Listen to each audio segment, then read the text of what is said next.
নমস্কাৰ এই মুহূৰ্তত দিব বিচাৰিছো এটা ডাঙৰ খবৰ 1.5 বছৰ পাকিস্তানত আছিল নগাঁও ৱাহিদা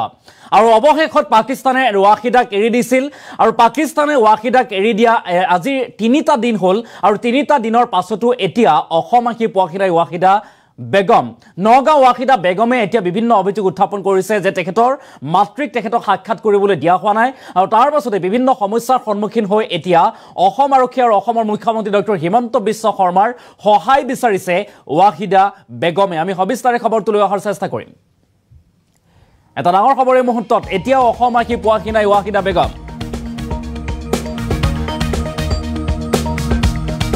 পাঞ্জাবৰ পৰা অসম চৰকাৰ আৰু অসম আৰক্ষীক বিশেষ অনুৰোধ জনাইছে এতিয়া ৱাহিদাই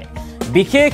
অনুৰোধ জনোৱা দেখিবলৈ পোৱা গৈছে পাকিস্তান চৰকাৰে ৱাহিদা বেগমক আজি এৰি দিয়া 3টা দিন হ'ল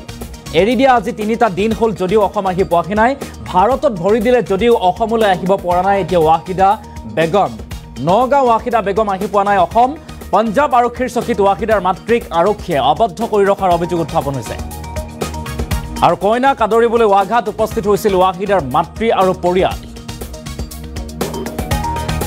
আৰু উপায়ন্ত হৈ এতিয়া মুখ্যমন্ত্ৰী আৰু লগতে নগাঁও আৰক্ষীক সহায় বিচাৰিছে ৱাহিদা বেগমে ৱাঘা সীমান্তৰ দুৱাৰেৰে ভাৰত চৰকাৰক পাকিস্তানে যেহেতু অৰ্পণ কৰিছিলে ৱাহিদাক আৰু সুদীৰ্ঘ 1.5 বছৰৰ অন্তত ৱাহিদা আৰু 11 বছৰীয়া পুত্ৰই ভৰি দিছিল এতিয়া ভাৰতত ভৰি দিছে ভাৰত চৰকাৰে ৱাহিদাক গ্ৰহণ কৰাৰ পাছতে কৰিছিল স্বাস্থ্য পৰীক্ষা 2022 চনৰ নৱেম্বৰ মাহৰ পৰা পাকিস্তানত কাৰাৰুদ্ধ হৈ আছিল নগাঁওৰ ৱাহিদা বেগম ৱাহিদা নিৰ্দেশৰ সম্পৰ্কত মাতৃয়ে নগাঁও সদৰ থানাত তৰিছিল গোচৰ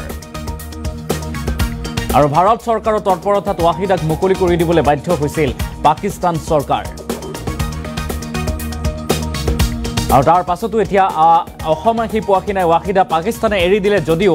অসমাখি পোৱাখিনাই ৱাহিদা পাঞ্জাব আৰক্ষী চকীত এনেদৰে এতিয়া আবদ্ধ হৈ আছে বুলি অভিযোগ উত্থাপন কৰিছে আৰু ৱাহিদাৰ মাতৃক এতিয়াও এৰি দিয়া হোৱা নাই বুলি অভিযোগ উত্থাপন কৰিছে ৱাহিদা বেগমে পাকিস্তান চৰকাৰে ৱাহিদা বেগমক এৰি দিয়া আজি 3টা দিন হ'ল 3টা দিন হোৱাৰ পাছতো নগাঁও ৱাহিদা এতিয়া অসমলৈ আহিব পৰা নাই বিভিন্ন সমস্যাৰ সন্মুখীন হৈছে বুলি উল্লেখ কৰিছে আৰু সামাজিক মাধ্যম যোগে এনেদৰে এতিয়া অনুৰোধ জনাইছে অসম আৰক্ষী লগতে নগাঁও আৰক্ষী আৰু মুখ্যমন্ত্ৰী ডক্টৰ হিমন্ত বিশ্ব শৰ্মাকো অনুৰোধ জনোৱা দেখিবলৈ পোৱা গৈছে ৱাহিদা বেগমে উল্লেখ কৰি কৈছে আমাক সহায় কৰক উদ্ধাৰ কৰক বিভিন্ন সমস্যাৰ সন্মুখীন হৈছো আমাক সহায় কৰক বুলি এনেদৰে এতিয়া ৱাহিদা বেগমে অসম আৰক্ষী আৰু মুখ্যমন্ত্ৰী ডক্টৰ হিমন্ত বিশ্ব শৰ্মাৰ সহায় বিচাৰিছে মন্তব্য আছে ৱাহিদা বেগমৰ আমি সেই মন্তব্য আগবঢ়োৱাৰ চেষ্টা কৰিম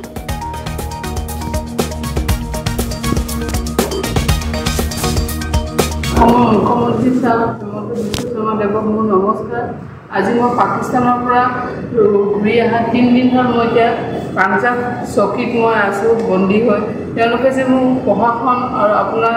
অনুৰোধ কৰিছোঁ মোক যে ইয়াৰ পৰা মাক মোক গতাই দিয়ে মোৰ মাৰ লগতে আছে মোৰ মাক যে গতাই দিয়ে আৰু মই অনুৰোধ ইমানেই যে মই আজি পাঞ্জাবৰ পৰা আহি মই ইয়াতে আছোঁ আৰু আজি 3 দিন হৈ গ'ল কোনো অসমৰ পুলিচ প্ৰশাসনে মোক যে অনুৰোধ কৰিছোঁ মোক যে মাক গতাই দিয়া ব্যৱস্থাটো কৰি দিয়ক মোক মাক গতাই দিয়া ব্যৱস্থাটো কৰি দিয়ক মই পাঞ্জাব পুলিচ চকীত মই বন্দী হৈ আছোঁ আৰু মই মুখত ডাঙৰীয়া চৰণক মই অনুৰোধ কৰিছোঁ মোক মাক গতাই দিবলৈ নমস্কাৰ মাননীয় মুখ্যমন্ত্ৰী হেমন্ত ছাৰৰ মোৰ অনুৰোধ আৰু নগাঁও পুলিচ প্ৰশাসনৰ অনুৰোধ যে মই আজি পাকিস্তান নগাঁও বৰ্ডাৰ পৰা মোৰ মায়ে লৈ আহিছে মই এতিয়ালৈকে পুলিচ কাষ্টডিত আছোঁ মোক তেওঁলোকে মাক গতাই দিয়া নাই আপোনালোকে অনুগ্ৰহ কৰি মোক কিবা এটা কৰি মাক গতাই দিয়ক আৰু মই অসমলৈ ঘূৰি যাব পাৰোঁ মাননীয় হিমন্ত ছাৰৰ ওচৰত অনুৰোধ যে মোক আপুনি মোৰ মাক গতাই দিবলৈ পাঞ্জাৱ পুলিচ কাষ্টডিত মই আছোঁ আৰু মই বহুত কষ্ট পাই আছোঁ বিশেষকৈ মই আজি টায়াৰ্ড হৈ আছোঁ মই